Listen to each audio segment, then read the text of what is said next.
Alright, here we go, guys. Okay, so tonight we're going to be reviewing the new Disney movie Descendants, which was released on the 31st of last month at, I think it was 8 p.m. Eastern Time. Yeah, around there. So, and tonight in the chat we have Scott and Tony. Hello, Hey you Go ahead and guys. introduce yourself. Scott, you introduce yourself. Ho ho ho! Hi. happy to be here, Will. Thank you. Hi ho is what You're I welcome. kind of meant to say with the Disney theme, but I messed up the line. Sorry. It's okay. Did a Christmas thing, I guess, out of nowhere. Oh, Okay. and then me. Hello, this is Tony from my channel 22 Tiger Dude, and I want to thank Will for welcoming me here to talk about this movie. So thank you very much, Will. Thank you. Okay, as I was stating earlier, we're going to kind of start off by, since it's a Disney movie, let's talk about first what one of our favorite Disney Channel original movies was from the past. Scott, since you're older, you start first. I don't know. See, that's the weird thing is that I'm so old, and I have to apologize to the listeners out there and everybody else. And I was like warning like Will and Tony and stuff, is that I am so old that there really weren't a lot of Disney Channel original movies when I was younger, when I was the audience for them. I mean, I think the only ones I remember are like the ones from the very, very early days of the channel. Like there was one called The Blue Yonder where a kid went back in time with a biplane and stuff like that, you know. And there was other stuff, like there was like something with Annette Funicello, but she was like, you know, 90 by then, so who cares? And you know, it was it was stuff like that. I mean, I liked of course the mainstream bigger movies and stuff. I liked Tron. Was the reason why I wanted the Disney channels. I thought they were going to show Tron a lot. And now I already had Tron on videotape, but for some reason I really wanted to just be able to turn on the TV and see Tron. So that was one of the big things that I wanted to see. Tony? Let's see. I'm looking up. Let's see. Oh, there's this movie with Shia LaBeouf. Oh God. Okay. Yeah, let me see if I'm correct. Yeah, there you go. I am correct. It's this movie called True Confessions. That one I would say is like one of the probably one of the best Disney Channel original movies to come out there. That would be like one of them, True Confessions. I think that's like a really good movie, and that's the movie that probably introduced me to Shia LaBeouf right next to, you know, the Even Stevens show. And, you know, Shia LaBeouf did a really great job with that movie. So Truth Confessions would be one of them. And just to give this other movie a shout-out because I really like this movie, Minutemen, that time-traveling movie Yes. with Jason Dolly, that was such a really good movie. And to be honest, it's one of Disney Channel's last few good movies because, you know, I think starting around 2010, 2011, that's when their movies have been like in the okay to bad level to me, but Minutemen has definitely been one of those awesome movies, and yeah, that movie's just awesome in my opinion. Well, I'm not sure if anybody's going to remember mine because mine actually was taken off the air due to parents complaining about it being too scary. Oh, But no. y'all might remember it. It's called Don't Look Under the Bed. It sounds familiar for some reason. My curiosity's piqued on it, honestly. It was about a girl who was seeing this imaginary friend, and she was apparently being set up for pranks that were going around town. Like for some reason, somehow dogs were on top of roofs. The principal's car got egged. Someone somehow created Jello in a pool. Everybody had the letter B on their lockers and clothes everywhere all over the world. All kinds of different pranks, and it apparently was all set up by the boogeyman. Oh, nice. So, I mean, Interesting. if you kind of look at it, it's like Goosebumps comes to Disney. So it was a little scary because of how the makeup effects were and the atmosphere, and it was really good. Yeah. You know, you did just remind me that even though a lot of what I got was when I was younger, I did get the precursor to the Disney Channel original movies that they would run TV movies on Sunday nights that were made by Disney, and sometimes they would cut it down to an hour an episode and like split it in two, and then sometimes it would just be really short. But there was like one from my generation, because you just reminded me of it, and there were two of them actually. There was Mr. Boogedy. Was a I've heard of that. And I'm sure if I looked back now, I'd kind of roll my eyes at it. But we had there was like the Disney Sunday night movie. We had Mr. Boogedy, and then I think there was Bride of Boogedy or Return of Boogedy, and there was also one called The Richest Cat in the World, which for some reason I liked. I don't know why. I think it's because we had a cat at the time that I really loved. So I can contribute that then at least there. So there was another one. I haven't seen them air in a long time. I usually like the movies they show around Halloween time. Y'all might remember this. It was kind of like a romance. It was called Susie Q. Susie Q. I don't think I'm familiar with that one. It was about this girl named Susie Q and her, I think, prom date. They were going to the prom and somehow they were in a car crash. She died. And years later, this guy found her bracelet, and as long as he has it, he can see her. If that rings a bell. Oh, that sounds interesting. I'm looking it up right now. It looks like Amy Jo Johnson was Susie Q. Yeah. That's really cool. She was the Pink Ranger on Power Rangers, and she was also, she's been on a bunch of TV shows like an actress for many, many years. And if I'm not mistaken, I think she was also, God, I wanted to say that she was a double or a stunt person or something for on Buffy the Vampire Slayer, but I might be mistaken on that one. Okay, so let's go ahead and get to the main topic.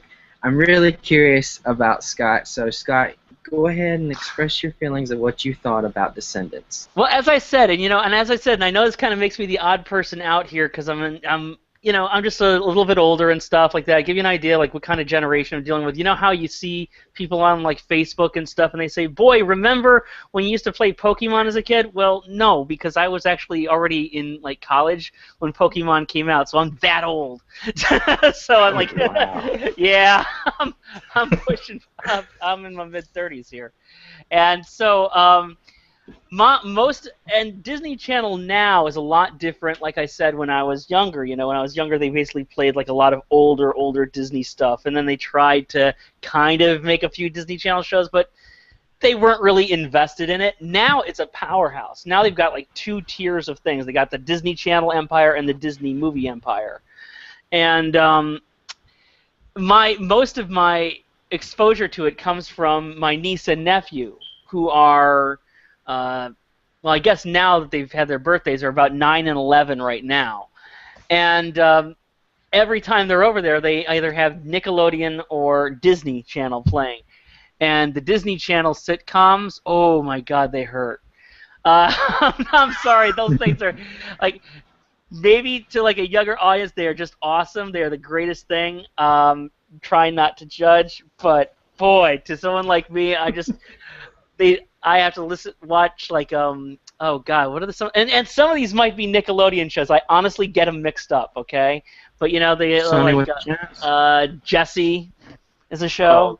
Oh yeah, that was Disney Channel. The one girl is in Descendants is actually on the show, that Allie. Liv and Maddie. Thank you, Liv and Maddie. Yup, that show.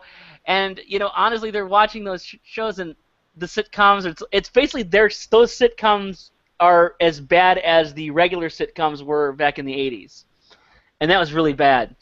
So I mean, every time they're watching them, they're enjoying them and everything, and I'm just thinking about like, I wonder if I smash this lamp over my head, if it'll knock me out, so that I can like be knocked out till the end credits come up. It's just really torturous for me personally. No offense, and they all kind of seem like they're packaged so that everybody on there has like, they have like one person where they can market as a pop star as well, and so it's a different thing. But I'm not going to say anything too much, and I know that all this is precursor to like what I actually thought of the movie. I'm sorry, I'm long-winded about this, but it's not doesn't mean that I don't like the people and the things. Example of a few years ago, I was telling people that I was working with. It says, hey, I went to see a movie just out of the blue, sight unseen, the other day, and I really liked it. It was called Monte Carlo.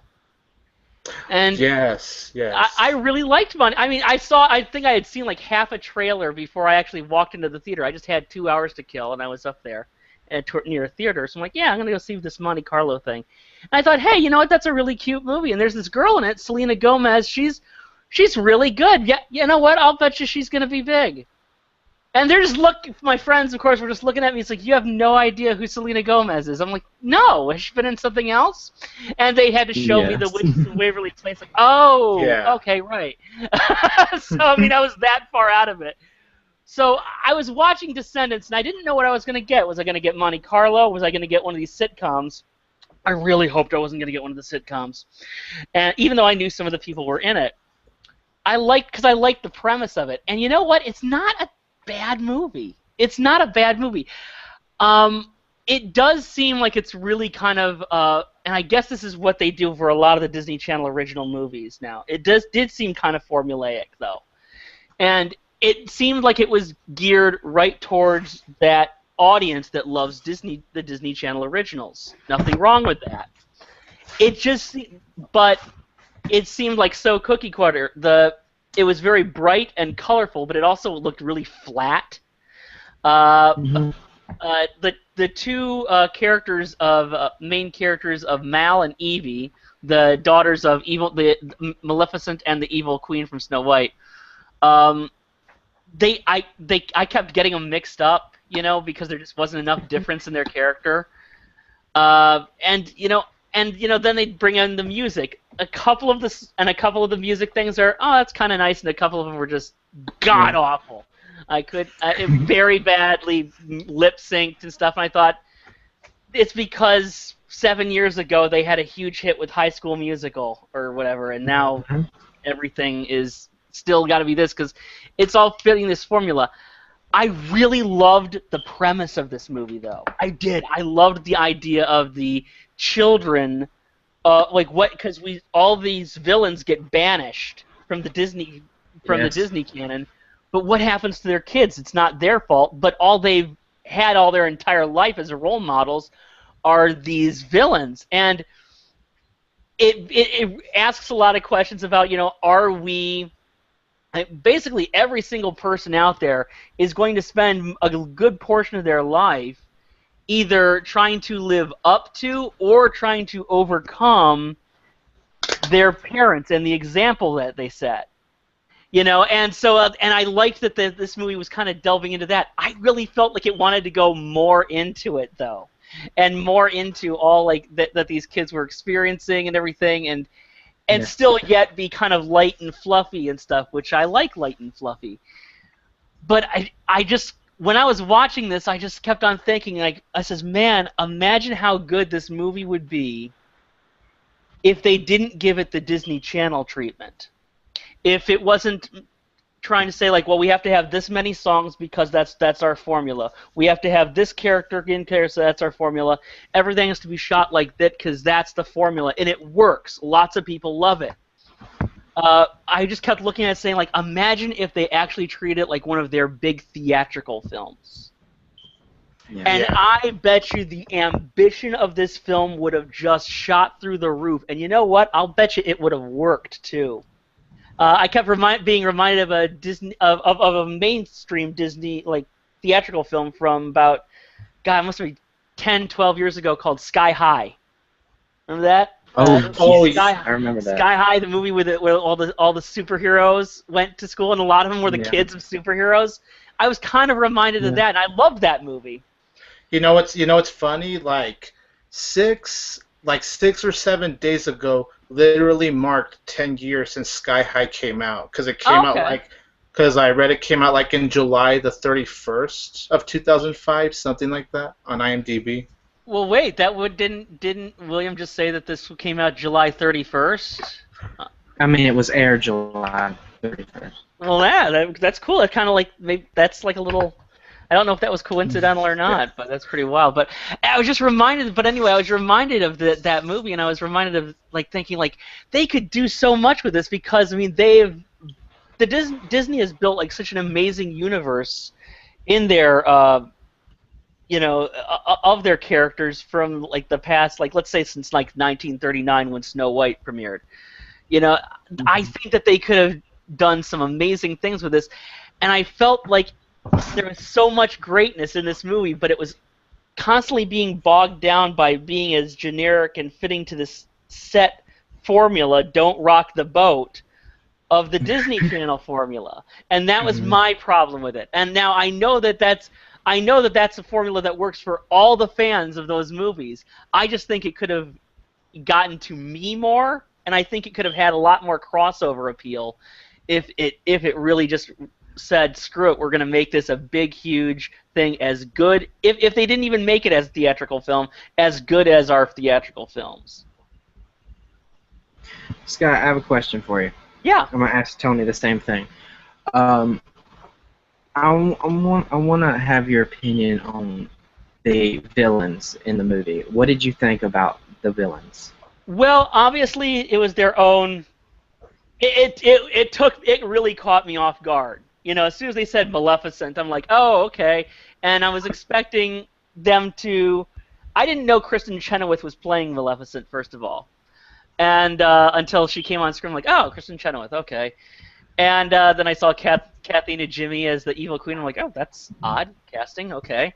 And very quickly, it's like they were doing their own thing. It was a totally new interpretation of the characters, because I was expecting, a character more along the lines of what Angelina Jolie did with the character a few years ago, or no, I guess just like a year actually ago, for the Maleficent movie, or something more in tune to what the actual cartoons that they were based on, because we got Jafar, we got Evil Queen, we got Maleficent, we got Cruella De Vil. Cruella De Vil. And obviously they were over the top. They were very comedic. It worked. I thought it was fine for the most part, but a few times I thought it hurt, because I thought that of the few times that they were a little too broad. It was as if. Because, like, if you look at, say, those Disney Channel sitcoms, the humor is very, very broad on that. There's lots of sight gags and stuff. And there really wasn't in this movie. The humor wasn't very broad in this movie. It was, just like normal humor, normal comedy, and which I kind of thought was a huge relief for me. Sometimes it seemed like they were trying to make up for that with the villains and say, like, okay, we can still have a little bit of this broad humor in here.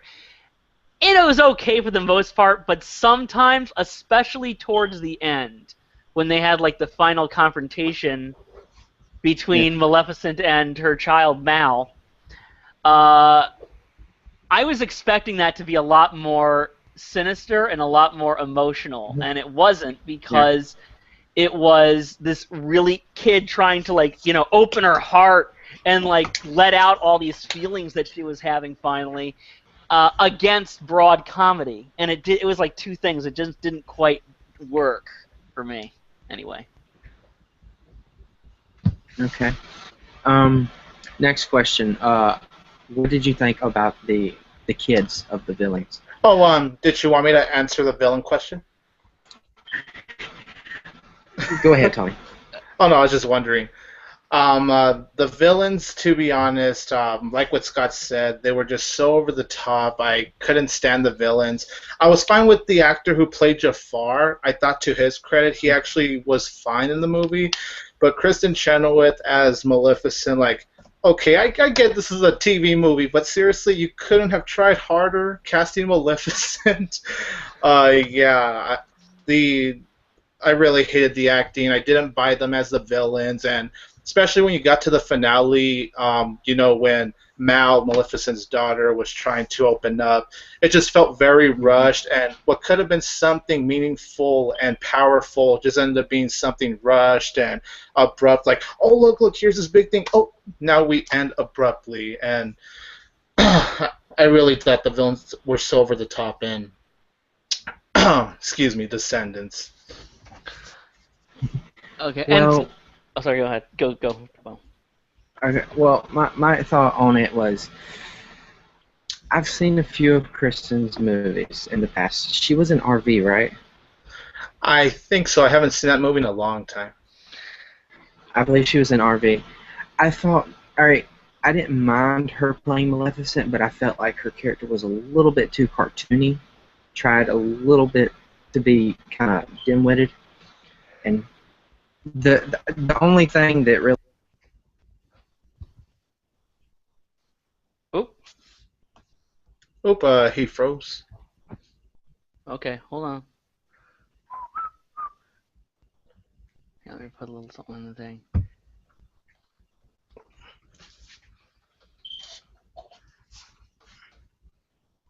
Okay. Boink. Oh. I hate it when that happens. Yeah, especially when someone's like giving their opinions and that happens. Oh, he dropped out. Hopefully he can come back. According to this, we're still broadcasting. Yeah. So hello out there in internet land. Hi. This is Scott. I'm Tony, and we're the circus clowns. Dun dun dun dun dun dun. Honk honk honk honk. Yeah, we're waiting for our host to come back. It's technical difficulties. It's the internet. It happens, guys. I'm sorry. Yeah. I don't know how many of you are watching or listening or whatever out there, but it happens. Yeah. Oh, there you go. We got him. Is this him? Are you there, Will? Hold on. It might take him a sec here. Yeah.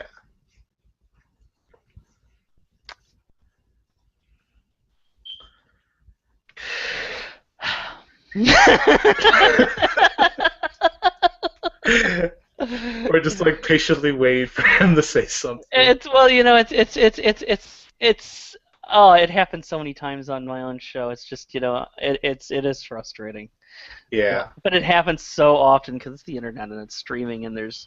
Okay, please tell me that it didn't cut our broadcast off and we don't have to. It says live. We're still live, man. We're still live. It's been staying live the whole time. Okay, we were just sitting here like telling everybody, okay, stay tuned.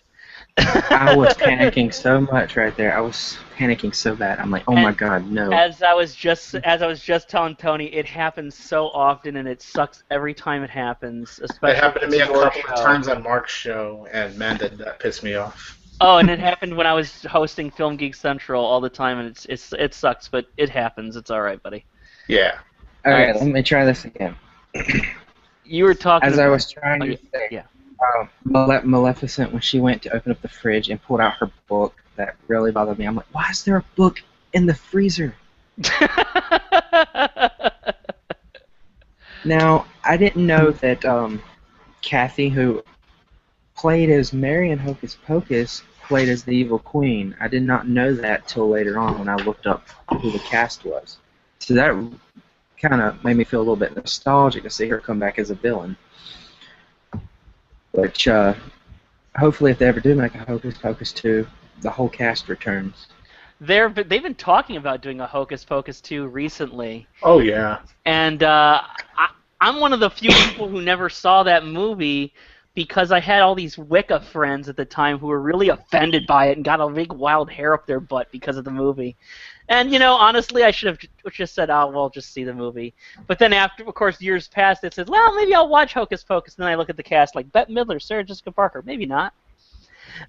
So... Well, as far as it comes to Jafar, I'm going to be honest, I have never seen any of the Aladdin movies, but I know the villain concept of him. Yeah. I also didn't mind the actor, but I'm gonna be 100% honest. I don't know if y'all have watched the Once Upon a Time show. No, I haven't. I've seen a few episodes, but I think only from the first seasons, honestly. I'm not entirely sure how to pronounce this guy's name. I think it's Naveen. He plays as Jafar in Once Upon a Time in Wonderland, and he really brings that character, that evilness to life. Unlike this guy, because he wasn't even in Descendants that long. He didn't really have like a main role. I think you only see him like 3 or 4 times. Yeah, he was really not. He was really, I think, given the short end of the stick as far as the villains were concerned, which I thought was too bad because I actually liked the idea that Jafar, who is in the Aladdin movie, he was basically the main advisor. He was a sorcerer and a main advisor to the king. I liked the idea that he was reduced to being a peddler in this movie because he was like, wasn't he like selling things? Like, wasn't he like a seller in the on the street? Yes. Well, the Aladdin movie is actually narrated by a seller, like just like that. So I thought that would have been really interesting. Oh, cool.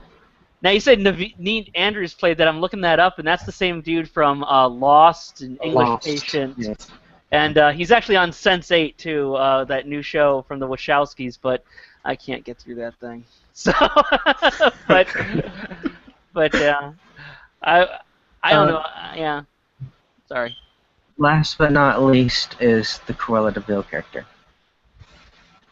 I a few months back, first time watched 101 Dalmatians, and I absolutely loved it. I thought that villain was very intriguing, very different, but also very scary. Because she don't have any magic. She's not immortal. It wants to kill and skin puppies. So what's not crazy and scary about that? So I've seen her in cartoon form, and I've also seen the live action one with what's her name? Glenn Close. Yes, her. I've seen both the first and second one. Like the first one, not too big on the second one. And they also brought Cruella De Vil on Once Upon a Time, and she was played by Victoria Smurfette, if y'all know her. Victoria. I think that's how you pronounce her last name. Smurfette. Wow. Okay. Okay. Let's see. She brought the character a little differently, made her more evil, kind of like the cartoon, but more diabolical and devilish. And now we got this Cruella De Vil, who seems like she's crazy, she seems evil, but she also seems a little nuts. Yeah, she was just. I mean, I think that she finally went completely. The character played it as if Cruella had finally gone off her rocker totally, and was just, now she's just like a babbling maniac at this point, whereas she was just where she was evil before, but she had a bit of regality to her. She's just nuts in this movie. That's so true. And yeah, you're right, Victoria Smurfette. Holy crap, what a name! I'm looking at that. I had to look that up. Like, really? Yeah, that's her name. Okay. Now I'm thinking of the Smurfs. Okay. I'm sorry. Is it okay? That's exactly what I was thinking too when I first heard her name. Smurfette. Back to the other question, Scott. I want to know your opinion on what you thought of the villain's kids. The kids, well, as I said, I liked, now, and I'm going to bring up the little IMDb thing here quick so I don't screw up the actresses' names and everything. As I said, I kept getting, Dove Cameron plays Mal, Sophia Carson plays Evie. Now, one of those kids is from the Maddie show, Yes, Dove. Yeah, okay, and I recognized her. I'm like, okay, and I recognized, I think I recognized Cameron Boyce there, Cruella's kid from one of the shows as well, actually. Oh, Jesse. There you go. Was that? Oh, yeah, he's the kid on Jesse. Okay, of course. He's one of the spoiled brats in that show. Oh, no wonder those kids. My niece and nephew love that show. Okay, and so. Dove, like I said, I kept confusing the characters. I liked the actresses okay, though. I liked all the people who played the kids, in fact. I thought they all did a decent job, and even the ones who I didn't like on those sitcoms, I liked them better in this movie. The one I liked the most, surprisingly enough, was Boo Boo Stewart. From Tony's favorite franchise, Twilight. Oh, God. Boo Boo Stewart played, Seth Clearwater, I want to say. I don't know if he's one of the Clearwater kids. I know he's one of the lycanthrope kids, the werewolf kids in Twilight, Boo Boo Stewart. He plays Jafar's kid, Jay, and he's really good. I mean, he's got the movements down and everything. He actually seems like, because basically when you looked at Jafar, you could see, like, you know, if he had an offspring, wouldn't Jafar's offspring be kind of like Aladdin himself?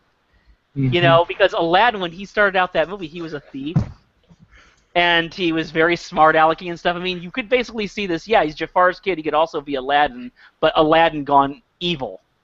And that's how he played this part. He had like all like the moves and everything down, and he had this attitude. I really thought Boo Boo Stewart did a great job in this movie, and he's had a pretty impressive career actually.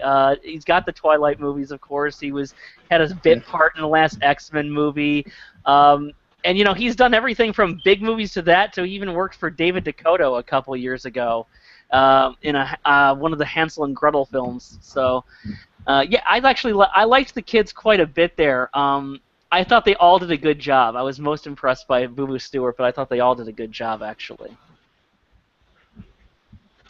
For me, I will say that the kids would actually be my biggest positives with this movie because I know I didn't get to say my thoughts yet, but I thought the movie was terrible, honestly. But I will say that they were the strongest suits to me. Yeah, Dove Cameron, I thought she did a really good job here because I have watched the Liv and Maddie's show. I don't mind that show, to be honest, unlike most of the Disney Channel shows. And there's moments in the Liv and Maddie's show where she does show that she has potential to be a very good actress, and I hope you know, she could do movies whenever she's done with that show. But yeah, I thought Dove Cameron did a really good job as Mal. She was probably the best actress in here, in my opinion. But the other ones were good too. But I would just say she was a standout. Sophia Carson, never heard of her, but I thought she actually did a very good job as Evie. Boo Boo Stewart, the Twilight guy, he actually did a very good job as Jay, Jafar's son. Because like what Scott said, he got the movements right. He had what Jafar's son would be. Cruella De Vil's son, I thought he was just okay, honestly. He felt a little bit miscasted. I don't know if it was like the material given to the actor Cameron Boyce from Jessie or something, but I would say, yeah, Carlos would be like the weakest out of the four. But, you know, the actor, he still did okay. But the others, I think they did a really good job, and they're definitely my biggest positive with Descendants. Okay. I am going to be 100% honest. I originally was only going to watch this film because of Dove Cameron. Tony knows why. Oh yeah. Me and Tony share a positive thought about her. I was gonna say I saw your page, and I knew that, you know, because you got like lots of stuff on your Facebook page with like pictures of the movie. It says, okay, he either really liked this movie or he really likes someone in this movie. And I knew it was one of the two, at least. Yeah. But when I first watched it, I'm gonna be honest. When the first song came up, I was kind of ready to turn the movie off because the song kind of just like really rotten to the core. Oh, Yeah. that was. But as the movie continued, they all grew on me. Actually, as Tony was saying, he had never heard of Sophia. Sophia, I think this was her first film because on the back of the DVD it says that introducing newcomer Sophia Carson. So I'm guessing this is her first. It is. I'm looking at the because I was looking these people up on, you know, before I was doing the show and stuff. I was looking people up on the IMDb because I wanted to not be completely in the dark on the people and stuff because I knew you guys would be more knowledgeable than me. And I knew she's been on TV shows, but this is her first movie, and it looks like she's in a sequel to. She's going to be in some sort of sequel to Adventures in Babysitting next year, which is Wait, what? interesting to me. Yeah, that's interesting to me. I'm like, wait, is that in theaters or on TV or what? But she's in something called Further Adventures in Babysitting next year.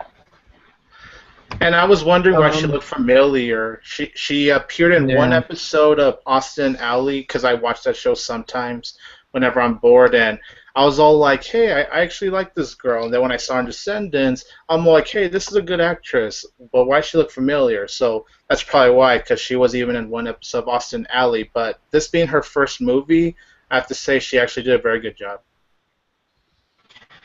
What was his name? Boo Boo Boo Boo Stewart. Stewart. Boo Boo Stewart. Yeah, not the best name in the world. I have never watched the Twilight movies. I watched the beginning of the first one, and I was forced to watch New Moon, and most miserable time I've ever had. I'm sorry, Tony, if you're a huge fan, but I've always thought Twilight was disgrace towards vampires and werewolves. I have always hated Twilight. Tony, are you a huge fan? Fuck the first two. Wait, Tony's not a fan? No. Oh, he was serious. He was joking. He was joking because there was one time in Mark's The Spoiler Room where I jokingly said my favorite movie of all time was Twilight. So I think that's why Scott made that joke, because I did that once. That's a generational thing too. Is that because you guys are like in your 20s and stuff, you took the Twilight movies a lot more personally than like somebody in my age group. Whenever I hear like another like person who's in their mid-30s, early 40s take it personally, I'm like, oh, lighten up. Because, but whenever I hear like somebody like that's in their teens or 20s not like it, I'm like, oh, I get it, because it's everywhere. It was like jammed down your throat, and it was. These are not the best written movies. I'll be fair very quick. It's just the first two movies I hated. The third one and the fourth one, they were just okay to me. Mm-hmm. So just to be fair, it's just the first two movies I thought were utter vampire shit. I remember I actually got all the Kristen Stewart fans on my that apparently I gained like a lot of fans who were fans of Kristen Stewart last year because I did a review of her movie Camp X-Ray. And it was my second favorite movie of last year, and I said one of the best movies of the year stars Kristen Stewart. Get over it, and everybody like went, "Oh my God, thank you!" I'm like, okay, it's just she was good in the movie. She was really good in the movie, guys. It's all right. I wasn't expecting that huge response, but yeah, no, the Twilight movies. That's a generational thing. I looked at them. I'm like, yeah, they're not great, but eh. But I mean, it's like New Kids on the Block or Billy Ray Cyrus was when I was younger. It's like, or Britney Spears when those came out. I was like, it's like the worst thing in the world because it was everywhere and we hated it. I think that's always gonna happen no matter what generation you're in. You're always gonna have that situation. It's always gonna be something. It's always gonna be something. Yeah. Like Miley Cyrus right now. Miley Cyrus, and then before that, Justin Bieber and stuff. I've never heard a Justin Bieber song in my life. I don't like him on General Instinct, but I mean, I've never heard a Justin Bieber song in my life. So Scott, you haven't heard your favorite song of all time, "Baby, Baby, oh." Nope. You can serenade me all you want. Nope. Well. Here, I know this is completely off topic. The reason I didn't like Twilight is because if you've read any of my reviews, I like old 70s, 80s, and 90s movies like The Howling, Ginger Snaps. What was that other one? It was a vampire movie I watched. Lost Boys. I actually like all three of the Lost Boys movies. I know the last two are hated by a lot, but I liked all three of them. Fright Night, the original. I haven't seen the remake. Don't. No. Okay. No, those are all classics. Well, yeah, like Fright Night and Howling. That's all classics. Yeah. So that's why I kind of strayed away once I heard that somehow vampires can sparkle. Werewolves can change during day and night when they want. They were basically gave a young adult makeover, and it was basically a Rorschach test for pubescent girls. You know, do you like the quiet loner who always pushes you away, or do you want the aggressive muscular guy who's like doing everything for you? You know, you have a choice. Yeah. And then they were adding the same spin that Anne Rice did, except with no sex. So. Continuing, Cameron Boyce. I've never watched Jesse, and the reason why I refuse to watch Jesse is the Jesse character, for some reason, reminds me of Selena Gomez. I don't know why. It may just be her voice or the way she acts. But right.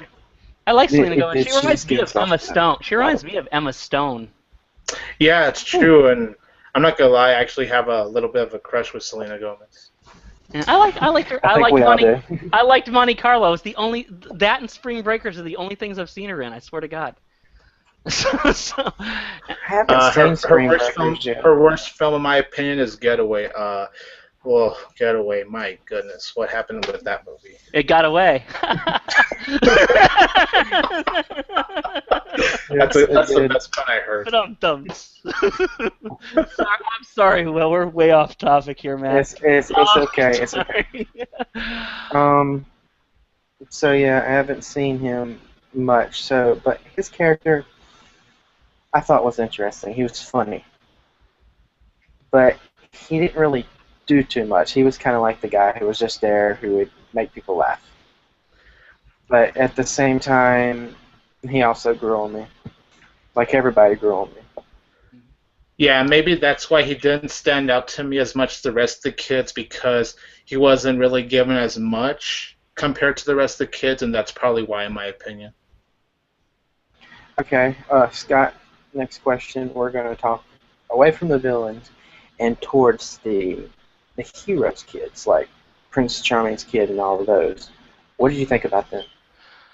A lot of them weren't really established that well. However, I liked that was another element of the characters themselves I wasn't too crazy about. However, I liked what the film did plot-wise with them in that as far as the younger people are concerned, the real villains of the piece were those kids. It was them being judgmental, being bullying, and you know what? Even a little bit with their parents and stuff, because there's that great scene with Sleeping Beauty's mother, where she actually says, you know, I missed my child's first steps, and oh my God, that was like really awesome. I loved that because it showed where the prejudice comes from. Is that just as these kids were raised by their villainous parents, and that's where their villainy comes from. Any prejudice towards them comes from the hero's parents, so that the heroes don't necessarily come off being squeaky clean, you know? And I liked that it turned that they're, you know, because teenagers, they're still teenagers, you know?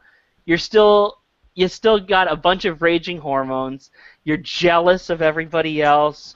You've got, you're filled with petty issues. You're very self-absorbed. That's like what you go through when you go from, you know, being a child to an adolescent. It's just biology. And I liked that the film was intelligent enough to say these kids were supposed to have such great role models, and they're actually the antagonists here. They did more to kind of push these children towards villainy, or at least as much to push these children towards villainy as their villainous parents did, as the evil parents did. And really the only ones that were, you know, positive role models was the new king, or the person who was a prince about to be king. Damn. Yeah. And however, also, I got to say, though, he's the only one of them that was really developed, unfortunately, because I thought it would have been more interesting to go into that more also. But, you know, the film was already an hour and 51 minutes, so, you know, okay, I get it. But maybe, you know, I don't know, scrap the VR guest number and, like, do something, you know. Please scrap the VR guest number. Yeah. And but I thought that was an interesting turn there. Sorry. All right. On the what's it called? The Beauty and the Beast and all of them, those characters, right? Yes. Well, like the kids, I think he's asking about, like you're asking about the heroes. Your kids. Yeah. The kids. The one with Sleeping Beauty's daughter, I thought she was the one that I think had the rivalry with Mel, right? That was that character? Yes. Yeah, that was the character that annoyed me so much. Like, those couple of times where they're all like, I'm just like, just stop. Just stop it. The rivalry was so annoying and so stupid. I didn't care about Sleeping Beauty's daughter. I actually wanted to hit her every time she was on screen. That's how much I didn't like that character, honestly. But the one that had the crush on Mal, I forgot the name. But I thought he was actually a good character. I bought into him and Mal's chemistry just a little bit. Not something I was like head over heels over. But I was all like, this is actually one of the few tolerable things about the movie to me. And everyone else, I felt like they weren't really given much material. Like they could have done more with them if they took away those awful musical numbers. Oh my god! But they really were not given enough material because I felt like half the movie's runtime was taken up with all of these musical numbers. Well, on my opinion, I actually liked Doug. I thought Doug was a really interesting character. If you remember, he was Dopey's son, the guy with the glasses. Yeah. Okay, yeah. I kind of found him because if I'm correct, I mean, I've watched the movie like 6 times. Was he crushing on Evie? I felt like he was. Or was he just really... Yeah, I felt like he was too. I felt like he was, and I felt like they were kind of hinting that he was going to be... kind of use her and be evil in the early bits of it because he was offering to collaborate with her on the wand thing, but I think he just wanted to be close to her because he had a crush on her. And he was the shy, awkward, nerdy kid, you know. I hated Prince Charming's son so much. That was Chad Charming, wasn't it? Yes, I do love that name, Chad Charming, though. I do love that name.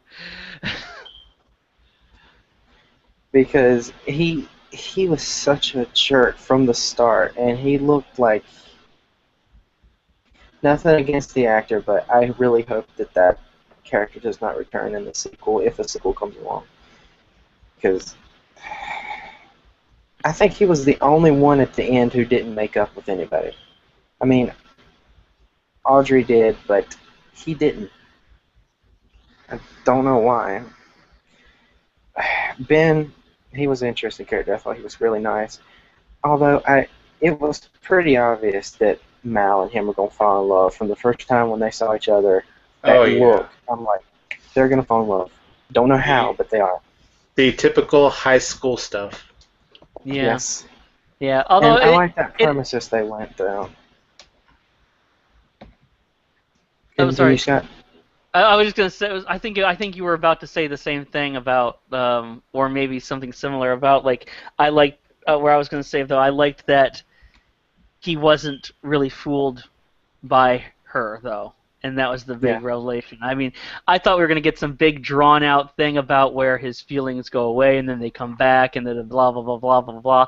But I liked where it was like just very casually brought up. I thought that was clever. I liked, and it was cute, and it was expedient, and I thought that was good. I liked that. Yeah, the one scene that really got to me is the part on their first date. Somehow, I'm guessing Mal was drowning when he saved her, and she was kind of upset, and then they had that moment where they look at each other, and I'm just oh. The thing that bothered me the most is they did not kiss at all. In the whole movie, they did not kiss. I'm not sure if that's because Dove has a boyfriend and didn't want to do it, or if they just did that intentionally. I've never figured that out.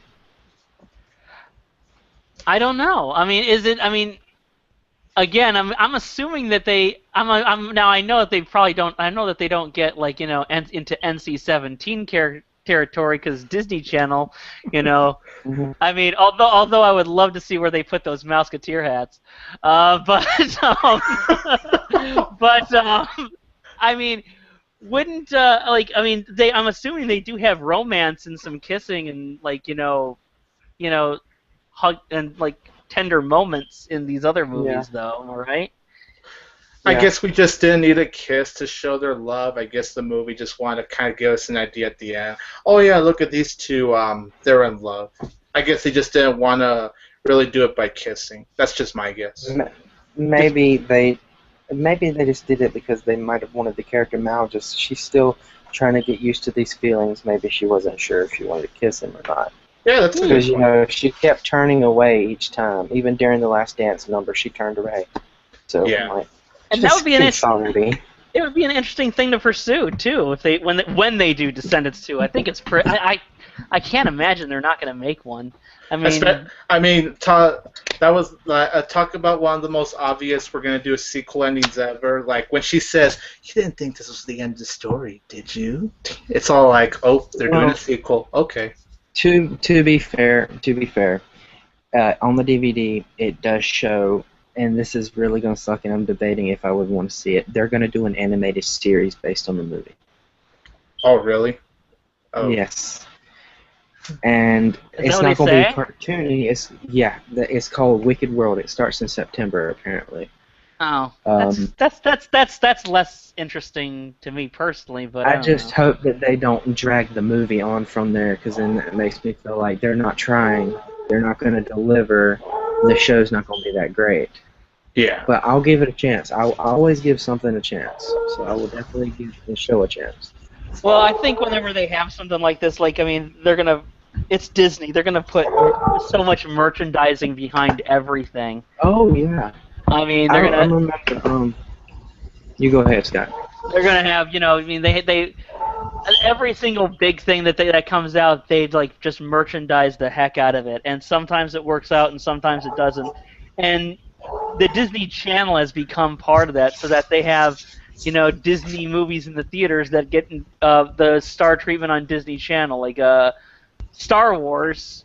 I mean, let's face it. Before Star Wars is hitting the theaters, we've already got like that the new cartoon and stuff. That's on Disney, right?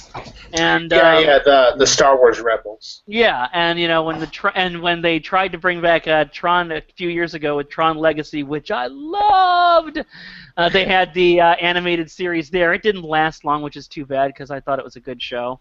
Yeah. But yeah, they're gonna try to merchandise everything. The problem is that when you get into something and you worry about it getting lost in the shuffle, something that wasn't Disney, what that happened to was Shrek. The original Shrek is amazing. It's great, and then each sequel is kind of less and less, and then they did all the specials in between and all the appearances, and I'm like, okay, by the time you got to the third and the fourth movie, you were just done. You didn't want to see them anymore. I mean, like, when I first saw Shrek, I'm like, dude, they need to make another one. They made another one. That was good. Shrek the third. But I mean, I know there's Shrek fans out there, but I despised the fourth film so much. I thought it was terrible. The whole deal with Rumpelstiltskin and the deals and changing the past and everything. I thought that was just such a terrible idea. The specials, like the Christmas special, I really loved. The Halloween special was okay. They did one about Donkey that was like, I think, 10 minutes, and it was okay. I've never seen the musical that they released, and I'm hoping that the story is completely done. Yeah, I'm hoping the story's completely done because they're dragging this out too much. Well, they promised that the fourth one was going to be the last one, but then they did all this other junk afterwards. The one that I thought the fourth one was a little better than the third, but I mean, still by the end I was just exhausted and done with I was like, you know what? It was a funny joke in the beginning, and they just oversaturated it. My point being is that's what they're doing. That's what Disney risks doing with all this stuff. Now, in the meantime, they make a mint. Let's face it, they make a mint on this stuff. Like even Jessie is gonna have its own spin-off series. It's like where the kids go to some summer camp and like that. It's called Bumped. Yeah, it literally premiered right after Descendants, didn't it? Oh God, they're gonna want to watch that too. So Scott, it looks like you have to deal with those bratty kids for another few years. Oh man, I love my niece and nephew, but boy, I can't wait till they. And I don't look forward to them growing up and becoming teenagers. God, I don't look forward to them being teenagers. And I would be okay with that. I do look forward to them not watching those shows anymore. To I be mean, honest, I would actually be okay with Bunked if I actually gave a damn about those characters. But because I despise those characters, it's just like, why Disney? Just why? They're all well, kind of made of the same. Like they're all everything is spin off of everything else. I think on those things anyway. So. exactly. I mean, I went back in my early teenage years. The shows that I only watched on Disney Channel were, please don't think of me differently when I say this. Hannah Montana, That's So Raven. Um, I watched a little bit of Wizards of Waverly Place, Sweet Life of Zack and Cody. There was another one. Confession, I actually liked Hannah Montana too, so you don't have to be scared. You guys need to go. Guys need to look up the old Film Geek Central episode where I reviewed the Hannah Montana movie. It wasn't pretty. I can't think of the other one. It's like I get why people would hate it. Me personally, I just did. Like, here's the funny thing: I find the supporting characters more entertaining than the main. I couldn't stand Miley; she was actually my least favorite part about the show. But like with Emily, Osmond, and Jackson, all those characters, I really liked them in that show. Yeah. Now I remember Even Stevens. Even Stevens was my childhood, although I didn't get to watch it much because, of course, school forbid me from watching great shows like that, so I could only see it on Saturdays or something. Oh, And Phil I the Future. Ooh, that one, I'm sorry, Scott, but not Scott, Tony, I did not like that one. Okay, I respect that. Then again, I was young when I enjoyed that show, so. It wasn't the concept of it. I just didn't like Phil. I didn't like that character. Was he like a little too corny? Yes. Yeah, because I love future movies. Back to the Future, Terminator, all those. I love future movies. Yeah. Anything with time travel, I'll watch. But I think the last Disney Channel show I actually tried to sit down and watch before I lost interest was Shake It Up. I tried watching that because I thought it would be kind of interesting, and it kind of was for the first season, but after that I kind of lost interest. And now you have Bella Thorne in all these movies after that show ended. Yeah. The redhead in the Disney in the Shake It Up show. I hate to be a disappointer to you, but Zendaya is also going to get her own spin-off show, something spy, where she plays as a spy. Oh yeah, it's that Casey Undercover show. Yes. Yeah. I don't know who any of these people are. It's okay. I'm not, and I'm not saying it in any accusatory way. I'm saying like how badly I suck at this. I'm so sorry. No, trust me. No, trust me, Scott. I don't blame you. The reason I know about these shows is because sometimes I'll watch a Disney Channel, and they'll have like these commercials too. Like they'll say, "Don't forget to catch a new episode of Casey Undercover," and I'm all like, "Okay, I will happily not catch that new episode." Yeah, I just don't. I'm so sorry that I don't know that. I mean, trust me, don't be.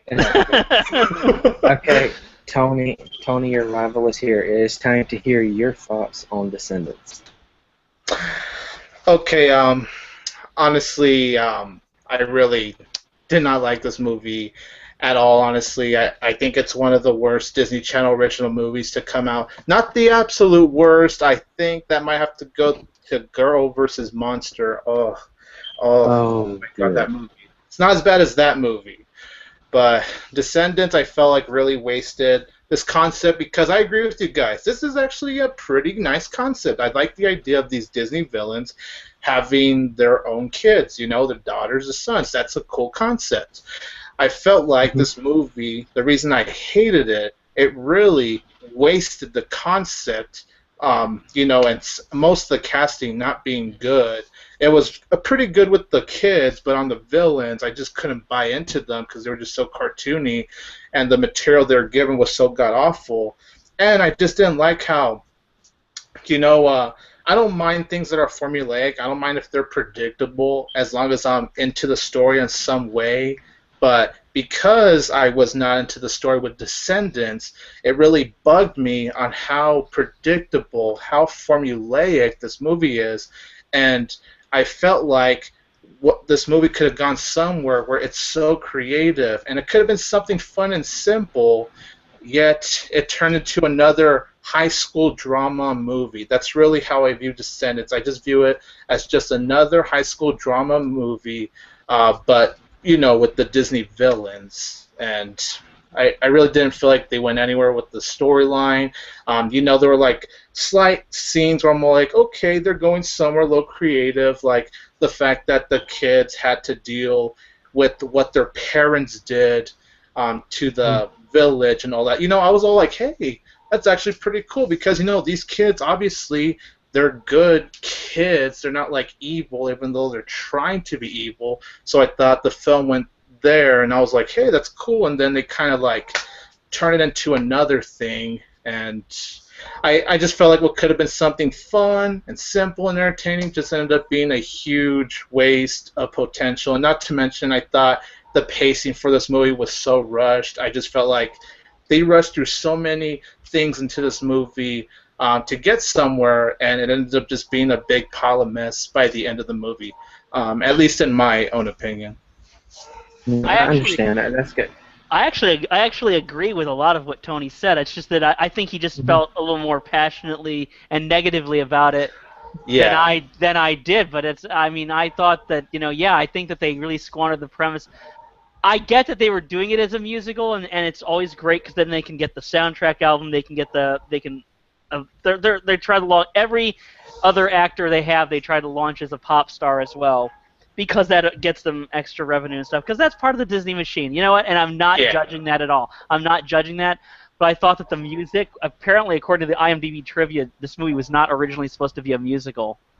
That was a bad decision on their part. Until Kenny Ortega, who has done tons of musicals, including High School Musical and Newsies and everything else for Disney Channel, signed on. Newsies, it's so good. Yeah, it's and so he, when he signed on, it became a musical, and I thought, you know what? If it was an hour and 51 minutes, if they had taken I guess there's like about a half an hour, 40 minutes of music in the movie. If they had taken that stuff and actually used it towards developing the plot and going more ambitious, saying, you know what, we have the potential to do something that's not just, hey, remember that that fun Disney Channel movie, but actually make and say, and go more ambitious with it. I thought it would have been. Wouldn't you think it would have been so much better, Tony? Yeah. Oh yeah, so much better, man. And the thing is, Kenny Ortega, I think the reason this was a musical is because, fun fact, he's actually the guy that directed all the High School Musical movies. Oh yeah, Kenny Ortega is as a director, he's not that good.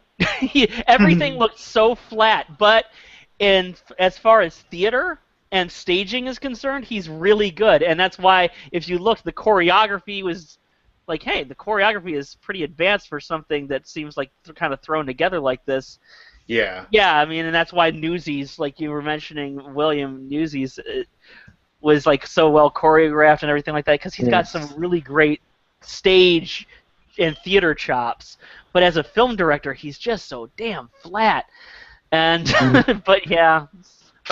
Confession, I actually like the High School Musical movies. Well, the first and the third one, didn't care for the second one. But to his credit, I actually think he does well with the musicals in that one. But there was just something about the musicals in Descendants that just felt too. How do you describe the musicals? The music numbers in Descendants? I don't know how to describe it, but something felt very, very flat about the musicals here, in my opinion. What was that? I think that was Disney sending its disapproval towards Tony and I. Well, especially the mouse is coming. See, if this was a podcast on Teen Beach 2, this would actually be not negative because I actually thought that was just okay. That one I haven't got to see that yet. Yeah. I hear they're really I hated the first Teen Beach movie, but the second one, I was just like, that was okay. I didn't mind sitting through that one. It looks like I've heard of those movies, and it looks like they're an updating of the Beach Party movies, which I do like. Yeah. And that's actually kind of perfect because really, if you look at the tone of Disney Channel movies, it's kind of as saccharine and sweet and fluffy as the old Beach Party movies, which is fine. Which is fine. That's the thing, and that seems like it would work. Yeah. Well, on a side note, musicals. When it comes to musicals, I am extremely really picky. I did not like any of the High School Musicals. I tried watching the first one, got through it. I bought the second one for some reason. It was okay. I didn't bother with the third one or the senior year. And there's another one, but I can't remember what the name of it is. But any good musicals, in my opinion, like Rocky Horror Picture Show. I liked Moulin Rouge. I liked Repo the Genetic Opera. Thank you. I could have really used you on a recent episode of Film Jerks where I was the only one who liked that damn movie. The reason I liked it is its concept, and plus it was directed by, was it the producer of Saw? It was Darren Bousman. It was director of Saw 2, 3, and 4, Darren Lynn Bousman, yeah. Yeah. When it came to the Descendants, I was actually hoping it wouldn't be a musical because, like the old Disney movies like Lion King and all them, they had music because they were basically musicals, but they had a great story to them as well. Descendants, I didn't mind it being a musical, but there was, I think in total I only liked 3 songs out of the whole one, which in a few minutes I'm going to ask both of y'all what y'all's favorite songs are. Oh, I gotta look up the soundtrack now. there's only 13 songs total. Yeah. But about that, it's on iTunes, like the whole album, and it was like the highest rated soundtrack by far, especially Rotten to the Core. That one skyrocketed. Because I follow them on Twitter, so it's like this is Descendants this, and the newest news right here says ratings Descendants premiere surges to 10.5 million viewers in early DVR. From what I heard, this movie did almost better than the original first High School Musical. From what I've read, I'm like, it doesn't. Yeah, that's insane, man. It doesn't really surprise. I mean, the numbers surprise me, but it doesn't surprise me that it's a huge hit. Yeah, you're getting that sequel. I mean, yeah, there's already a petition for it too. They don't need to petition for it. They don't need to. You don't need to petition. You need to petition for something that's never going to happen in a million years. Like for Adam Sandler to make a good movie again, or something like that. Or the polar ice caps. The last to be Adam fixed. Sandler movie I've seen was The Cobbler, and I actually kind of like The Cobbler. It's pretty good. That one. That's actually one I haven't seen. One, I know everyone is hating on this movie, but I'm one of the 2 people in this world that actually enjoyed Pixels. Oh, okay. I'm on your team right there, Tony. I thought it was actually good. I watched it online. I thought it was really good. I mean, it was kind of slow at first, but once all the video game characters, I'm like, this is a really good movie. This is something different that I've never seen. I'll take it over That's My Boy, because That's My Boy is probably not only Adam Sandler's worst movie in my opinion, but hands down one of the worst movies I've ever seen in my life. I couldn't stand a single minute of That's My Boy. So Pixels, I'm taking you over that movie any day. There is one Adam Sandler movie which I refuse to ever watch. I don't mind him, but the movie I refuse to ever watch is Jack and Jill. I've heard no good. I have heard nothing good of it, so I refuse to watch it. That was bad too. Oh my god. That Jack and Jill is responsible for more suicides. It's just a bad movie. I felt like I had a seizure watching that movie. It's like you're watching the. It's like you're watching the world slowly end for like 2 hours. All right, back on topic. Descendants. After my first watch, I had to let that sink in because it's been a while since I've watched a Disney Channel original movie. Like I quit watching them after, before 2003 or 4 is when I quit watching them. it was different, so I had to watch it again, and that's when I fell in love with it. I mean, I like the concept, I like the characters, I like Dove Cameron, of course. Tony agrees with me on that. Yeah, I agree with you. So if they made a sequel, I would definitely watch it. I'm just hoping maybe they'll bring in more Disney villain kids, like maybe something from Ursula or um, who is that character?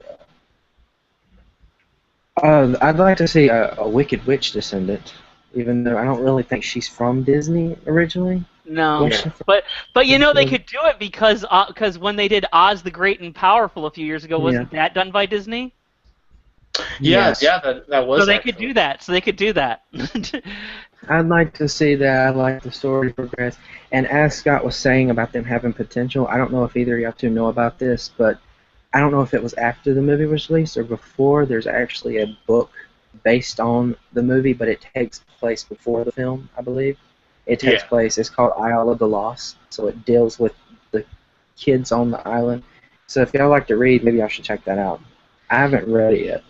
They did that with Tomorrowland as well, and I didn't get a chance to get it, but there was like an anthology book, and all the stuff happened before the events of Tomorrowland, Disney's movie Tomorrowland, which that was one of the few movies that I loved, and I didn't get a chance to read that, but that's another one of their things, and I actually liked that idea that they give you a bigger picture and stuff like that. That'd be cool. Oh, yeah. So, all in all, I'm actually in love with this movie. I'm not sure how long this craze that I have for it is going to last. Probably like a month, and then it'll die off. But let's just say, since this movie's come out, I've been on Twitter more than ever because I don't know if I told you this, Tony. Oh wait, I did. Dove Cameron recently, I think it was yesterday or the day before, was answering questions from either fashion or the movie, but she only answered one of my questions, and that was about how she read the book. So it was kind of cool to actually be able to ask her questions and her reply like just one. Oh, that's but cool. But seeing everybody else what they talked awesome. about and what she thought about the character and all that, so it was really interesting. If you have a Twitter and you want to see it, I think you have to follow Kohl's because it was promoted by Kohl's in order to see it. Other than that, I would love to see a sequel. I'm not sure if they're going to do it anytime soon, probably not till next year, but the wait is definitely worth it. Like I said, I'll give the TV show a chance, but I feel like the TV show might bomb. It probably won't even make it to a second season, but I haven't seen it, so I can't completely judge it. I've seen a preview of it, and it looks like it looks like Descendants got invaded by the Brats. Oh. That's what the characters look like. They look like Brats. Oh, I hate that. Okay, that I actually know about because we had to run them in that show in our old store, and I thought, please can we show these young girls something more positive than this than this in our store that I was working at the time. So yeah, Descendants is. I would give it. I actually rated it on IMDb as a 7 out of 10. So that's my final rating for it. Okay, Scott. I'd probably give it a 5, and I'm looking. I don't know. I'm looking forward to the porn parody. Is that gross? Is that? Don't get me wrong. I'm not talking about like young people or anything like that. They're all older. They're all older when they do those movies, or at least they are after their first couple. And well, Scott, you're looking forward to the sequel. I'm looking forward to that. Okay, I'm gonna stop talking. Well, Scott, it's not weird, Scott. We're men. You know, when we're men, we have all of these things going on in our bodies that make us excited. So. Okay, you're making it worse, dude. you're digging a deeper hole, Tony.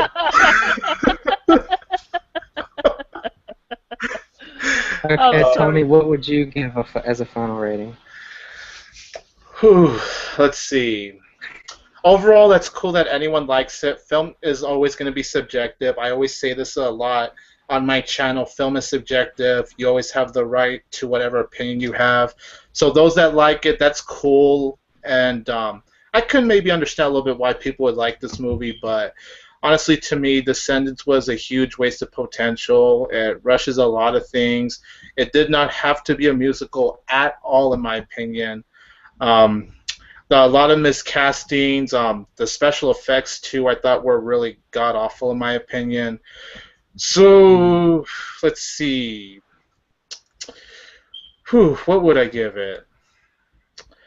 I'll go probably 3.5 out of 10 for this one. 3.5. Fair. Okay, Scott, I want to know if you have one, which of the musical numbers did you actually like? You know, to be They can honest, be. it's to be honest with you, and I brought up the names of the songs so I didn't screw it up. To be honest with you, I forgot most of them, which is a bad thing. It's not a nice thing to say about any movie that you've forgotten about a lot of it when you just stopped watching it. Like literally, like 2 hours before before I got here, I basically like paged Tony like as soon as I'd done watching it. And I still couldn't remember most of the songs. I think If Only was kind of nice and stuff like that. I want to say Good is the New Bad was something I enjoyed, but honestly I can't even remember where that was in the movie.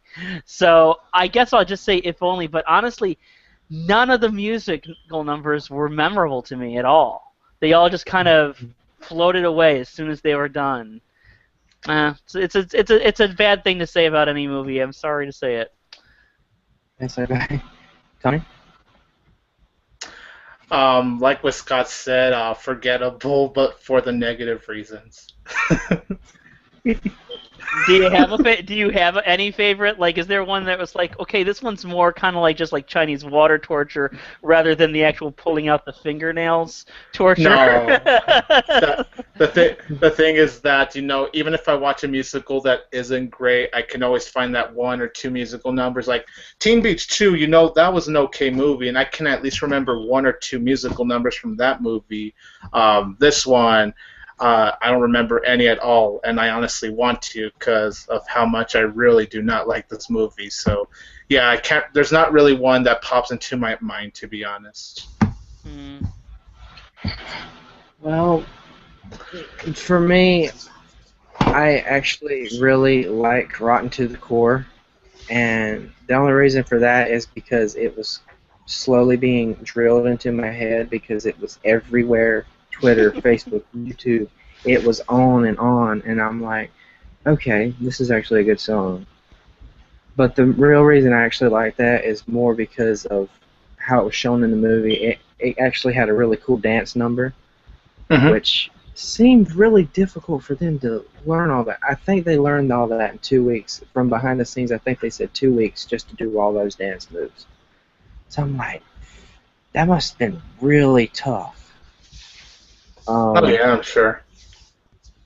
Another one of my favorites was the last one, Set It Off, because it kind of felt like one of those romance ending musicals from like almost every movie ever. Yeah. And the last one I liked was what Scott said, If Only.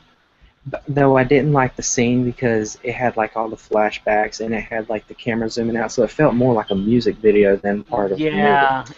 Oh my gosh, yes. Gosh, that was what my mind was actually thinking when I was watching that. I was just like, I was sitting there and I was waiting for like at the bottom left-hand corner it'd come up as Dove Cameron, If Only, Descendants. Disney Records, buy it. That was a scene where they were like flashing back to things that had nothing to do with the song, like when Exactly. like when Jay is trying to take the wand and he sets off the alarm and stuff. Like, okay, what does that have to do with her being conflicted about this? It has nothing to do with. That's like second unit footage compared to this. But yeah, it's too bad because that was like the one song that I thought it's kind of cute. It's kind of nice. I like that one. I would like to ask the question, what was the saddest part? But I feel like for Tony, the saddest part would be starting the movie. The The saddest You hated part, it so much.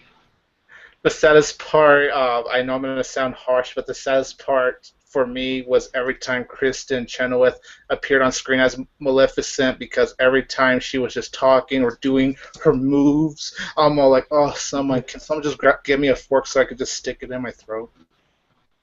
Again, it was a again, it was like a stage performance, and she's done lots of Yeah. stage work and everything. Yeah. So, but I mean, I get the stage thing. it wasn't the place for it. I just didn't. It was weird. Yeah, like the way she's all like, I'm like, just stop, just stop. Scott, did you have a moment that kind of touched your heart or made you a little sad? Well, yeah, actually. I mean, like I said, I think the premise is so good, and I think it really touched on some interesting things. Now, I'm not saying it needed to be like this really like dark, introspective, philosophical and emotional roller coaster, but I mean, I liked that they kept things light for the most part, but I thought that there was a lot of room here, and I think one of the things is actually after a scene where there is quite a bit of broad comedy. It's when they're having the video conference with the parents, the villainous parents, and they turn it off, and you see how they're already feeling estranged. And this is the first time anybody is really from the good kingdom is really communicating with any of the bad people. And you get the feeling that, and when they turn it off, you see like the fairy godmother who is trying to teach them goodness as a class, just says, "I'm sorry," and Jay's like, "Well, thanks for doing that," and because I get that it's like they're really getting it. It's like, oh my gosh, this is the type of life these kids have had to deal with all this time, and only now, like when these kids must be like 16, 17 years old, are they finding out that there's actual like compassion and warmth and love and caring. In that one little moment, you just get it very subtly, and I think that's the right way to handle it, very subtly, that's what these kids have been dealing with all this time. Yeah, I thought that was a really sad moment, actually.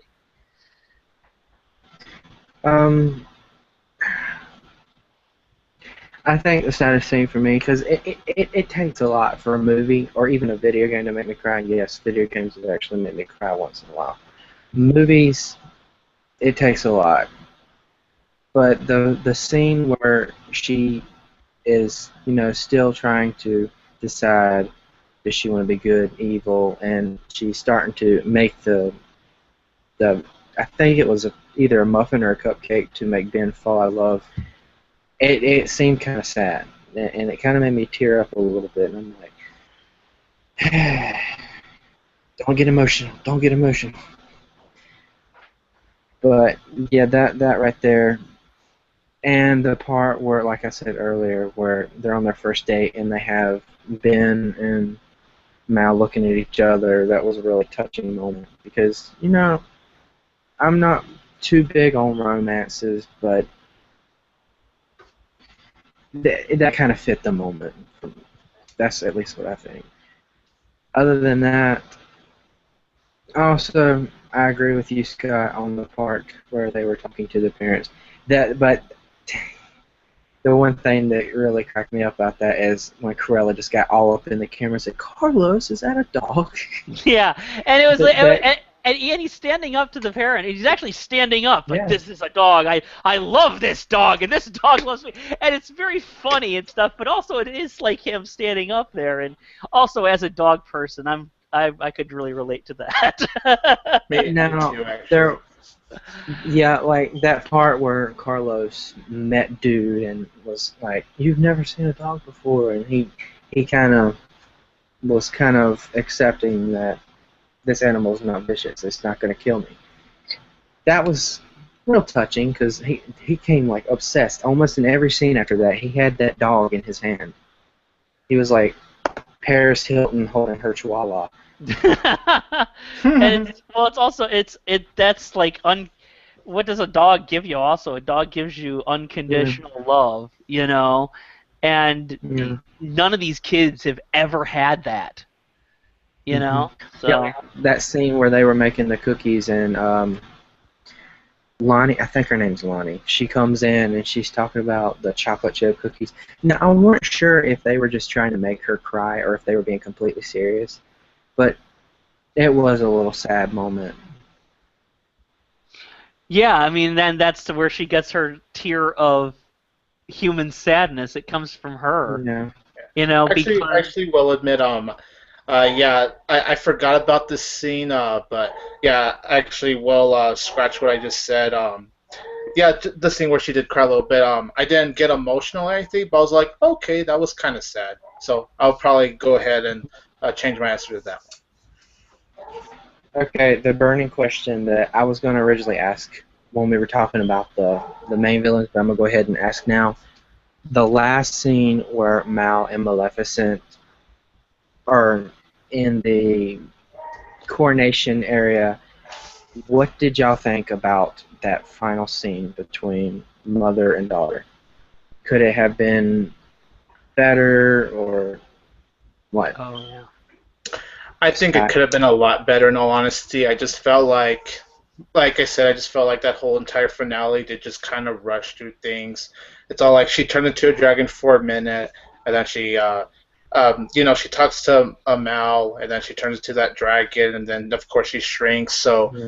I felt like it could have been something a little bit heartwarming, but like I said, they just were really rushing through that finale, I guess, to just end the movie as quick as possible. At least that's the vibe I got.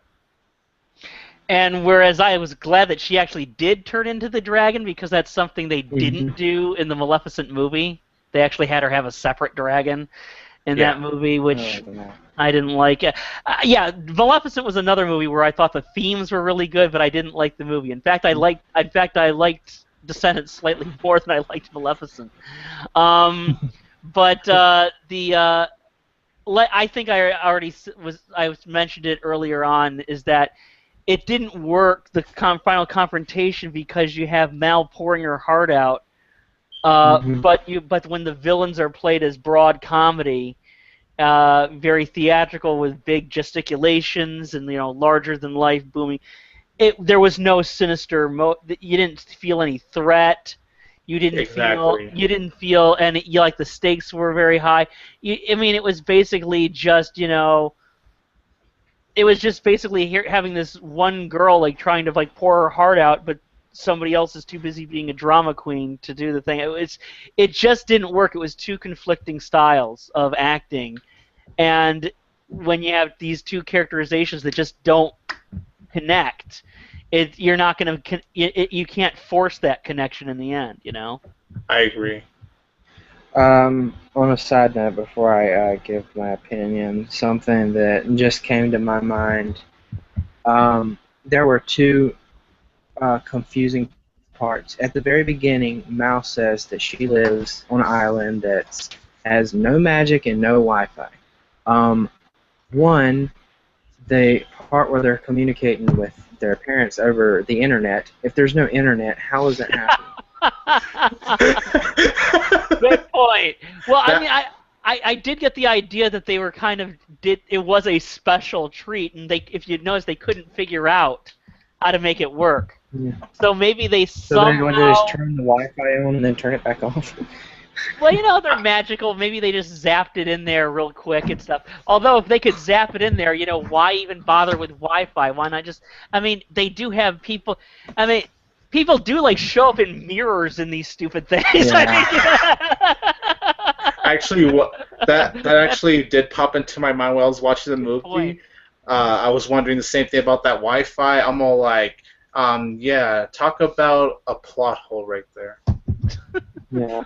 The second plot hole that I'm pretty sure you both will agree on is she said no magic. So near the end, how did Maleficent suddenly have magic to turn into the green smoke to escape? I know how she escaped because that's that big old gaping hole that I'm guessing no one's going to fix. So if the other villains get out, what then?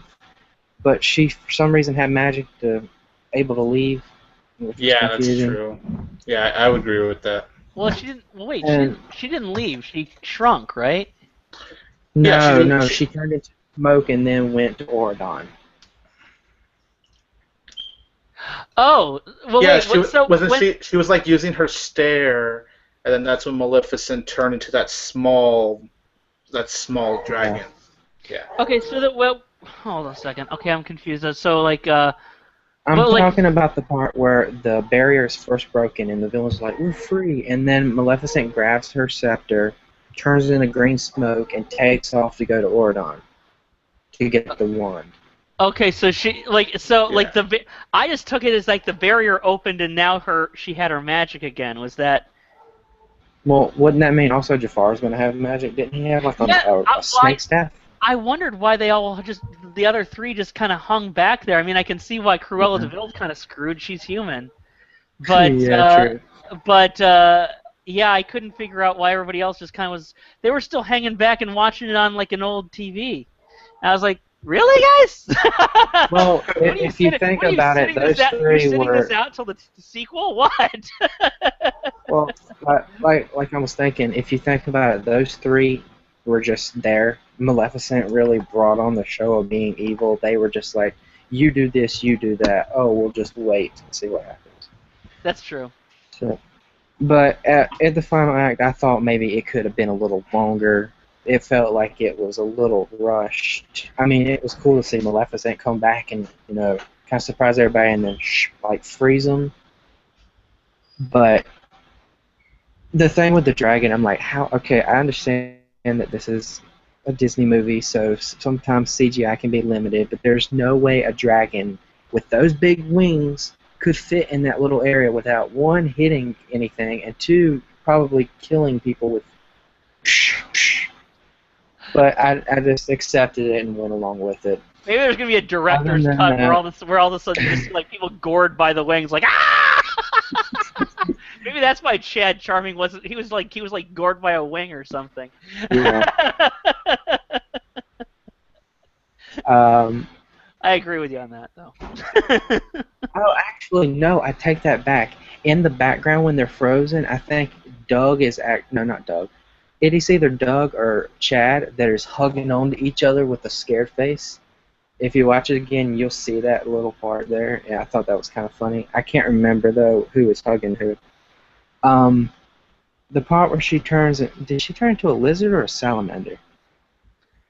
What, at the very end? Like when she shrunk? Yeah. I think she just, Yeah. I think she was trying to still be a dragon, but she shrunk. And so it's kind of like Not sure where the plot's going to go from there. I don't know. They'll have like a little tiny Maleficent trying to like start some crap or something. I don't know what. Another little, it might just be me overthinking. All right, I understand Maleficent shrunk down, but why did the blue fairy unfreeze first and not everybody else? I could not figure that out. Okay, I mean, I was gonna say, okay, I'm just gonna pretend like I understood that because I don't want to look dumb. But since you mentioned it, I have no idea.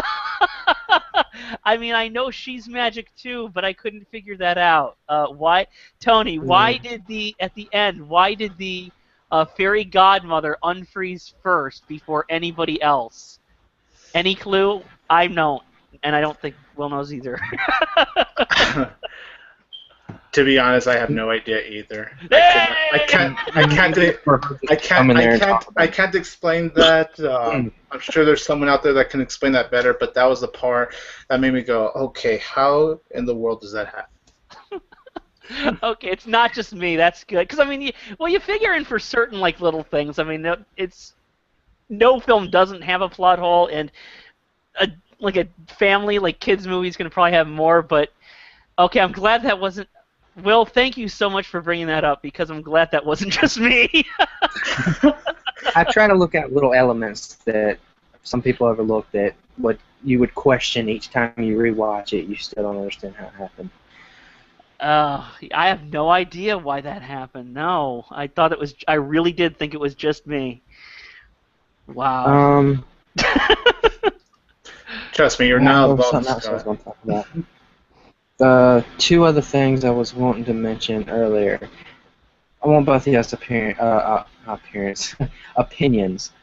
The character Jane, fairy godmother's daughter, how she was like terrified of him, then got her hair changed. She's like, "Oh, we're best friends now."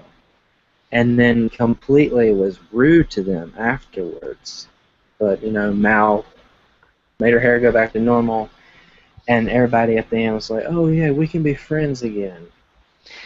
I didn't mind Jane, but I didn't think she was anything. I thought she was just. What do y'all think?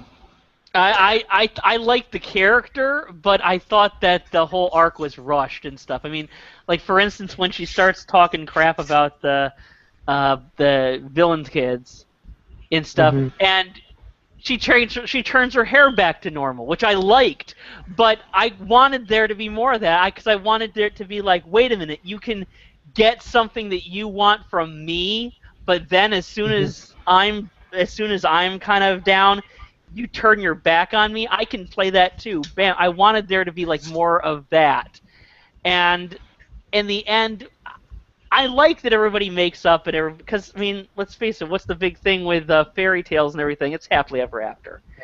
But I kind of felt like it was really handled poorly. It was really ham-fisted. It was really rushed. Yeah. At the end of the movie, the world explodes and they all die. Where's the happily ever after? They have to have a musical number though. They'd have to have a musical number about that explosion. Yeah, they're all up in heaven at the end of the world saying, "We're up here in heaven, and we're all living happily ever after up in heaven." I have a explanation about that explosion. It was Skynet. Skynet. Damn Skynet, damn Hydra. What is it with these organizations? God damn.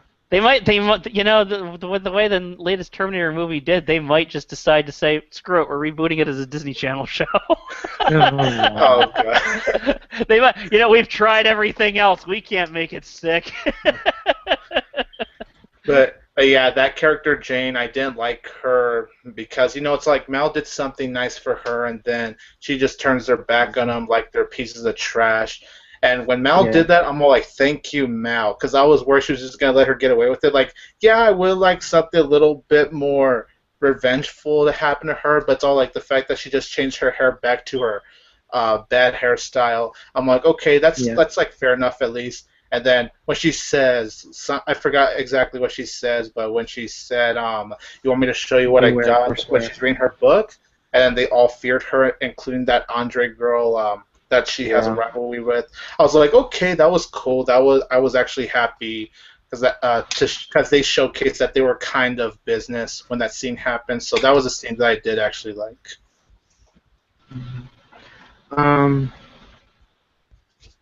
One thing I did wish is, I understand the fairy godmother was trying to teach them things, and there was also the science teacher. I wish they would have showed more teachers and more classes, which would have been, more interesting, like maybe math or English, all that good stuff. But I don't know why they didn't. You only really saw the goodness class, which I actually liked that they did it, and of course they're the only kids in it because they're the ones who have to be in it.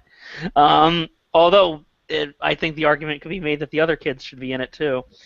Yeah, true. You only saw that one little bit, like where where Evie is crushing on Chad Charming there. Yeah. Those are the only times you really saw into those other classes. I agree with you. They should have done more with that. Oh yeah. That one thing with the goodness class that cracked me up is the first question.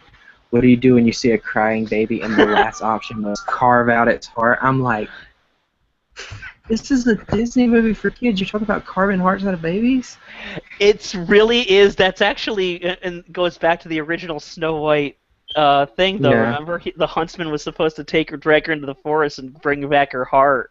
Yeah, that was this thing that actually did get a little laugh at me. I'm all like, huh, he actually went there. I thought it was funny, and they just picked. What's the right answer? Just pick the one that doesn't sound like any fun. Yeah. I actually thought that was funny. Yeah, that was a good one. I also like the part where I can't remember the name of the sport they were doing. I don't think it's a real sport, but forgive me if it is. No, if Uh, it's a real sport, I'd actually watch that. It it was seems so difficult. it had elements of soccer and hockey Yeah, and jousting, yeah. and I don't know, The probably Quidditch. I don't know. Quidditch. Don't forget the golden snitch. Yeah. I actually kind of liked that. I would have, and I liked that that Jay, Jafar's kid, Mhm. Boo Boo Stewart, who again I thought did the best job in the movie. Uh, you got a sense of teamwork and camaraderie. I would have liked it more, and I would have liked it more if the other character, the Carlos character, didn't also get the camaraderie from the team. If he got it from doing something else, like, and I know this sounds kind of shows what my high school experience was and everything, but if he did it like and found like he was in drama club, or if he was, which I was, or if he was in like something artsy or a science club or something, because I could see him like doing science stuff. I mean, I think that would have been good because otherwise it does unfortunately stereotype and have Mhm. like the guys figure out how to enjoy life through sports, and the girls fall in love with a cute guy. Yeah. And the one part at the end is I liked is that they said that the one that Evie does not have to play dumb to land a Yeah. guy. I'm like, yes, yes, please go with more with that. We need more of that in these types of movies. And but they didn't. And yeah, but I would have liked that if they did. I would have loved if they did more stuff with that. But I mean, I liked the sport that they played. It was fun, and I liked that they had Yeah. Jay doing so good on the team. I just wish that they would have not lumped both of the guy kids on that team. You Yeah. know. That musical number after the game's over and Ben gets up there, it cracked me up. He starts twitching his leg. I'm like, dude, this guy's about to lay a really crazy song out. He even looks down at his leg when he starts twitching. I'm like, oh, here we go. That was probably my least favorite song. Was Did I Mention? I didn't really like that one that much. Oh yeah, that would be mine too if I had to pick a least favorite. It was so poorly lip synced. Hmm. That I mean, you could just tell he covered up part of his mouth with the microphone because he was so lip synced back. So if you look, he actually turns his head to the side and covers up part of the mouth with the microphone because it is just a terribly lip synced song. Oh my god, it was so half-assed. He's just all like, I want you, baby, and it's like they turn off the music.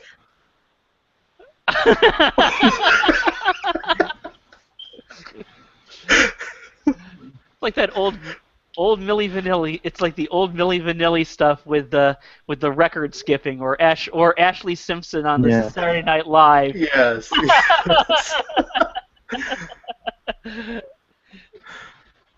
Okay, well, we're about to wrap this up, so two more things. I want both of y'all's final thoughts on the movie.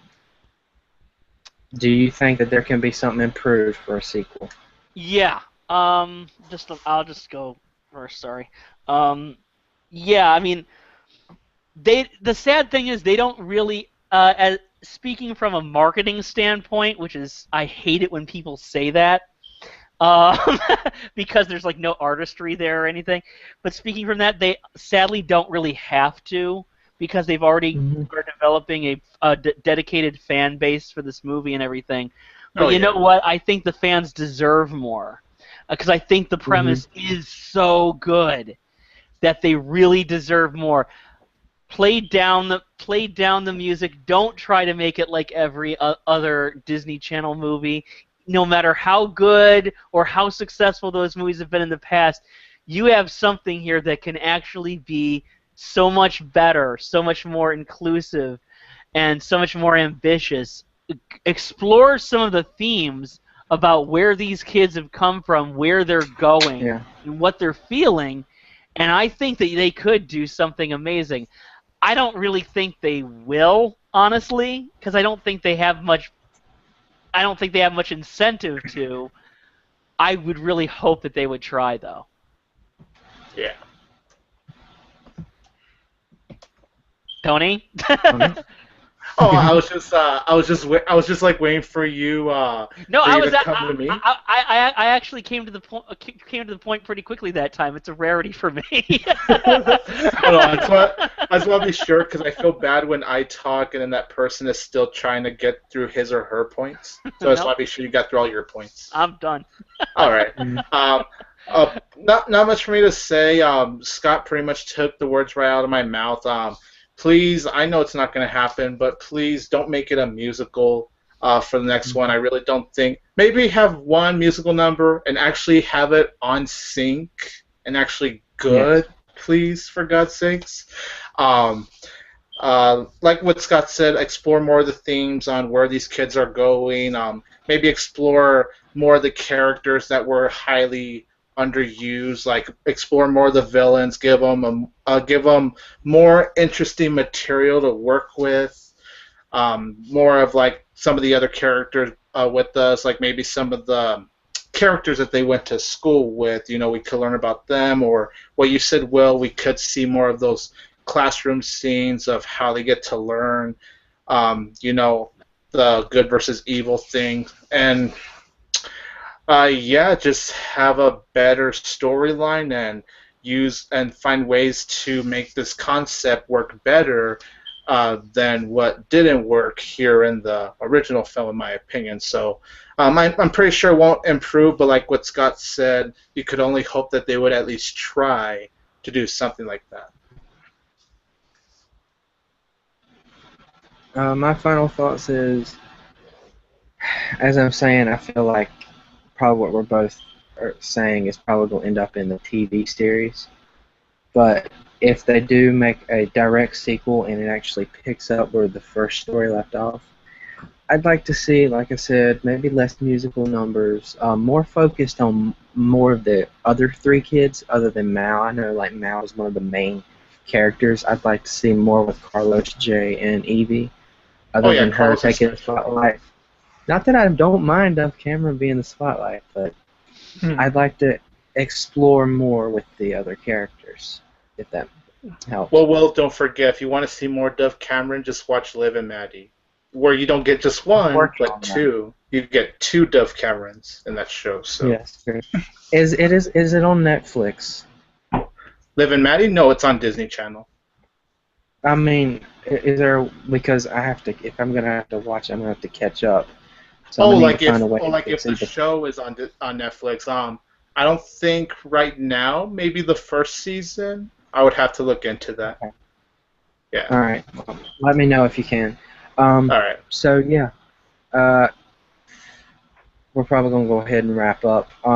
If I do another podcast in the future, I'm wanting to do one on Joe Dirt too. If any of y'all have seen that yet.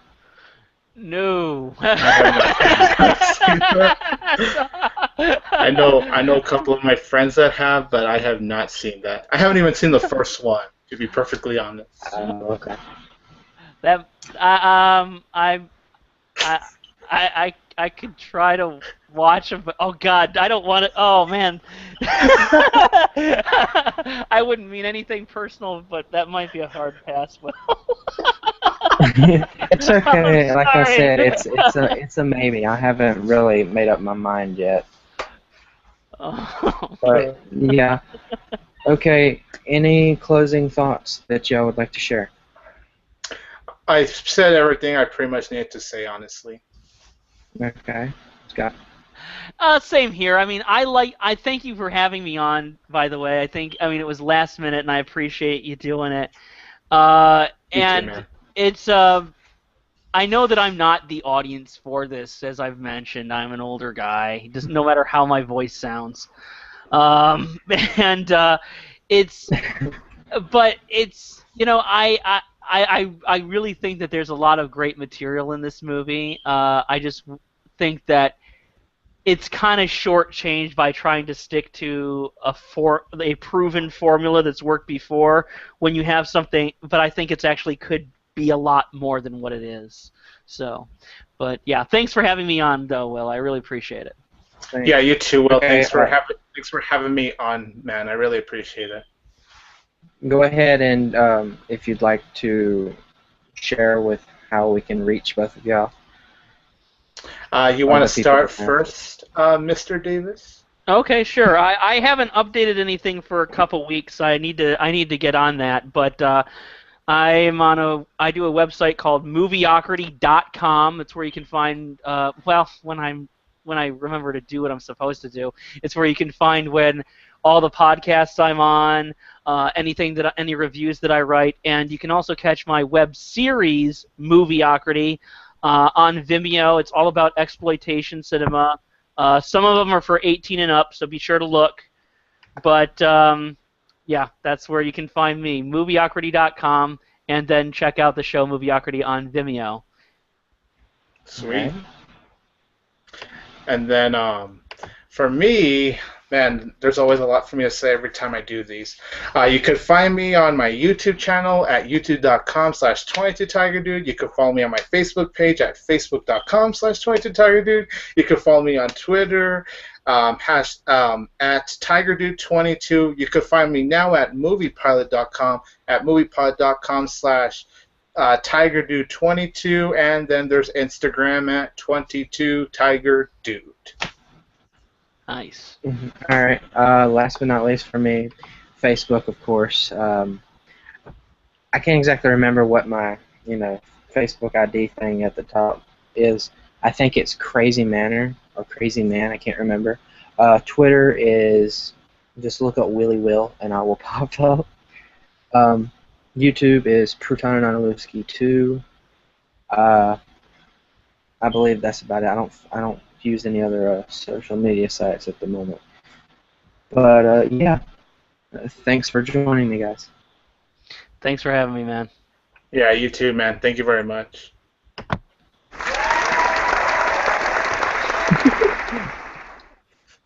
So, guys.